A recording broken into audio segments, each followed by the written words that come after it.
வேதத்தில் 7 steps of cleansing, 7 படி இருக்கிறது சுத்திகரிப்பில்.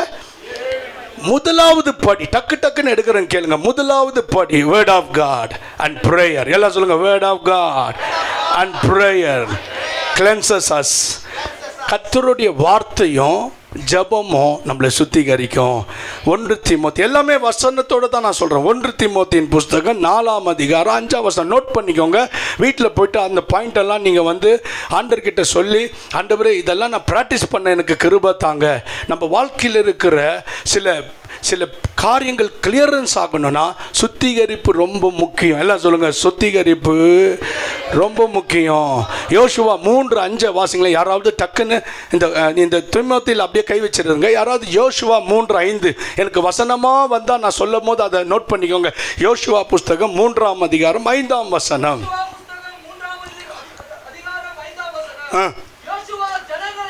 யோசுவா ஜனங்களை நோக்கி உங்களை பரிசுத்த பண்ணிக் கொள்ளுங்கள், நாளைக்கு கர்த்தர் மிரக்கல் செய்வார். அல்லேலூயா. நாளைக்கு எத்தனை பேர் அற்புதத்தை பார்க்கணும்னு விரும்புறீங்க?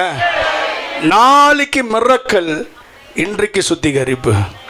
இன்னைக்கு உங்கள் ஹார்ட்டை க்ளீனாக வச்சுக்கினா, உங்கள் பாடியை க்ளீனாக வச்சுக்கினா, உங்கள் தாட்டை க்ளீனாக வச்சுக்கினா, இந்த ஹோம்ஒர்க்கை நீங்கள் கரெக்டாக செஞ்சுட்டா நாளைய தினம் ஆசீர்வாதம். நாளைக்கு ஆசீர்வாதமாக மாறணும்னா நாளைக்கு சுத்தமாகணும். அடுத்த நாள் ஆசீர்வாதமாக மாறணும்னா அடுத்த நாள். இன்றைக்கு பரிசுத்தம், நாளைக்கு மிரக்கல். எல்லாம் சொல்லுங்கள் இந்த டைலாக்கை.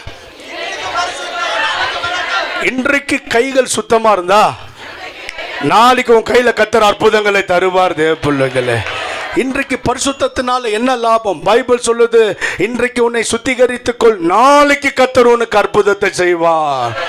நாளை தின காரியம்லாம் நீங்கள் ஃபேஸ் பண்ணோன்னா இன்றைக்கு பியூராக இருக்க கர்த்தருடைய சமூகத்தில் தீர்மானம் எடுங்க. இன்றைக்கு நீங்கள் பியூராக இருக்கும் போது நாளைக்கு உங்களுக்கு சக்ஸஸ் வரும். தேவனுடைய பிள்ளைகளே, கர்த்தருடைய ஆவியானவர் உங்கள் எல்லாரும் இந்த காலை வேளையில் பேசி பலப்படுத்த விரும்புகிறார். நாளை தினம் உங்களுக்கு ஆசீர்வாதமாக மாறணுமா, ஃபியூச்சர் உங்களுக்கு பிளஸிங்காக மாறணுமா, இன்றைக்கு உங்கள் கைகளை சுத்தமாக வைத்துக் கொள்ளுங்கள். இன்றைக்கு உங்களுடைய இருதயத்தை சுத்தமாக வைத்துக் கொள்ளுங்கள். இன்றைக்கு உங்களுடைய தாட்டை சுத்தமாக வைத்துக் கொள்ளுங்கள். சுத்தமாக வாழ்ந்துட்டேன் பிரதர், எதுவுமே கிடைக்கலன்னு சொல்லாதீங்க. சுத்தமாக இருங்க. நாளை தினம் உங்களுக்கு அற்புதம். சுத்தமாக இந்த வாரம் சுத்தமாறு, அடுத்த வாரம் உனக்கு அற்புதம். இந்த மாதம் சுத்தமாறு, அடுத்த மாதம் உனக்கு அற்புதம். ஆமே, சுத்தமாக இருக்கணுக்கு மிரக்கல் வெயிட்டிங். தேவ பிள்ளைகளே, இன்னைக்கு நீ சுத்தத்தை ப்ராக்டிஸ் பண்ண, உன் வாழ்க்கையில் மிரக்கலே நடக்கலையா? எங்கேயோ சுத்திகரிப்பு அடி விழுகிறது, எங்கேயோ சுத்தம் இல்லை. தேவனுக்கு பிரியமில்லாத காரியங்களை செய்து கொண்டு, பேசிக்கொண்டு, பழகி கொண்டு, ஏதோ தேவனுக்கு பிரியமில்லாத ஆக்டிவிட்டிஸ் இருக்குது. அதனால தான் தேவனுடைய அற்புதம் நடக்கும். நம்முடைய காடுக்கு பேர் அவர் மிரக்கல் ஒர்க்கிங் காட். அவருடைய பேர் அதிசயமானவர். 5 நாமம் இருக்குது. அதில் ஃபர்ஸ்ட் நாமமே நாங்கள் அதிசயமானவர், 2வது ஆலோசனை கர்த்தர், 3வது வல்லமையுள்ள தேவன், நித்திய பிதா, சமாதான பிரபு. நம்புனீங்கன்னா இந்த அற்புதம்லாம் நடக்கும். அல்லேலூயா. நாளைக்கு அற்புதத்துக்கு என்ன பண்ணணும்? இன்றைக்கு பரிசுத்தமாக இருக்கணும். எல்லாம் சொல்லுங்க, இன்னைக்கு பரிசுத்தமாக இருந்தா நாளைக்கு அற்புதம்.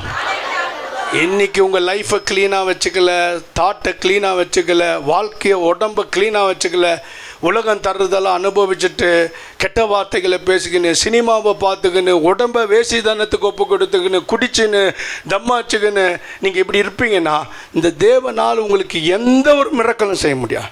அசுத்தமாக இருக்கிற கைகளை உடையவனுக்கு தேவன் எந்த அற்புதமும் செய்ய மாட்டார். அசுத்த உடது உள்ளவனுக்கு எந்த அற்புதமும்.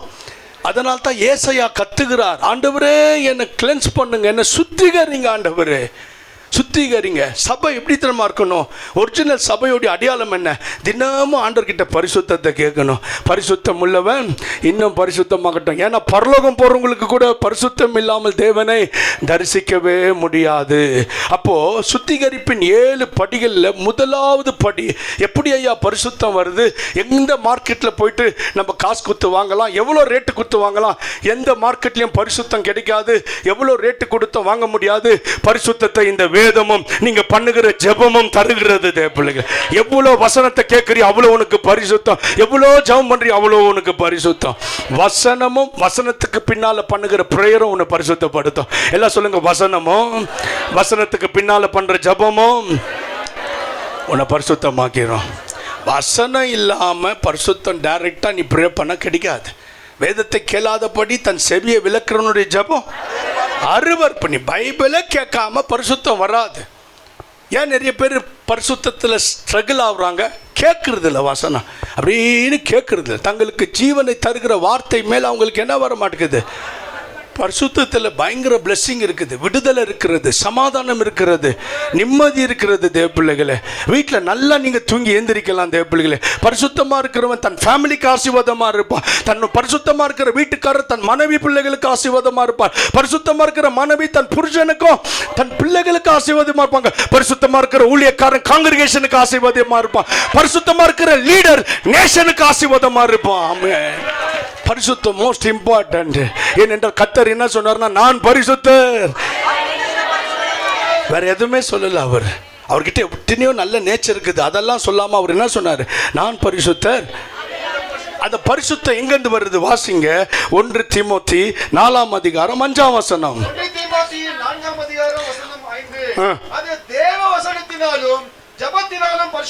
போதும். ஃபர்ஸ்ட் பரிசுத்தம் எங்கிருந்து வருது? பைபிள்ல இருந்து தான் பரிசுத்தம் ப்ரொடியூஸ் ஆகுது. பரிசுத்தம் உண்டாக்குற ஃபேக்டரி பைபிள். அல்லேலூயா. என்னங்க, உன் கையில் இருக்கிற பைபிள் தான் பரிசுத்தத்தை என்ன பண்ணுது? உண்டாக்குகிற ஃபேக்டரி. பரிசுத்த ஹார்ட்டில் பரிசுத்தம் வேணுமா? டெய்லி இந்த பைபிளோடு ஒரு 1 hour ஸ்பெண்ட் பண்ணு. புரியுதுங்களா? எப்படி 1 hour நம்ம மொபைலில் அங்கே சார்ஜரில் ஸ்பெண்ட் பண்ண சார்ஜ் ஆகுது, அந்த மாதிரி பரிசுத்தம் வேணும்னா நீ பைபிளை திறந்து அழகாக வாசித்து என்ன வாசிக்கிறியோ அதுக்கு சப்மிட் பண்ணு. நான் அப்படியே வாழ கிருபை தாங்காண்டவரேன்னு கேளு, நீ பியூராக மாறிடுவேன். அல்லேலூயா. வேதத்திலேருந்து தான் பியூரிட்டியே வருகிறது. இந்த வேதத்திலேருந்து தான் பரிசுத்தம் வருது. ஒருவேளை இந்த பைபிள் என் வாழ்க்கையில் வராதுன்னா என் வாழ்க்கையில் பரிசுத்தத்தை நான் ப்ராக்டிஸ் பண்ணியிருக்க மாட்டேன். சிலர் என்ன பரிசுத்தவான் என்று சொல்லுகிறார்கள். பரிசுத்தவான், நம்மளுடைய ஊழியக்கார் பரிசுத்தவான் அப்படின்னா எப்படி அதை சொல்கிறாங்க? ஏன்னா இந்த பைபிளை படிக்க படிக்க படிக்க அது நமக்கு பரிசுத்தத்தை தருகிறது. நான் மட்டும் இல்லை, நீங்கள் எல்லாரும் பரிசுத்தம் ஆவதுக்கு உங்கள் கையில் கர்த்தர் பைபிள் தந்திருக்கிறா. நீங்களே அதை எடுத்து படிங்க. இன்னும் பரிசுத்தமாகறதுக்கு இன்னொரு வார்த்தை சொல்லிட்டா, இன்னைக்கு தர செய்தி எழுதி வச்சு டெய்லி அது போயிட்டு படித்து படித்து படித்து படித்து ப்ராக்டிஸ் பண்ணுங்க. சொல்லுங்க, ஆண்டவரே பரிசுத்தம் மிரக்கலை தரோன்னு சொல்லிட்டு நாங்கள் பார்த்தோமே, உங்கள் பைபிள் பரிசுத்தம் தரோன்னு சொல்லிட்டு பார்த்தோமே, ப்ரேயர் லைஃப் என்ன பண்ணோம்? பரிசுத்தம் தரோன்னு பார்த்தோமே. இந்த ஃபர்ஸ்ட் பாயிண்ட்டுக்கு என்ன ஒப்பு கொடுக்குறேன். முதல் படி, பரிசுத்தத்துக்கு முதல் படி பைபிள் ரீடிங், ப்ரேயர். எல்லாம் சொல்லுங்க, பரிசுத்தத்துக்கு first step bible reading, prayer. 1 Timothy 4:5 அப்படியா சொல்லுது.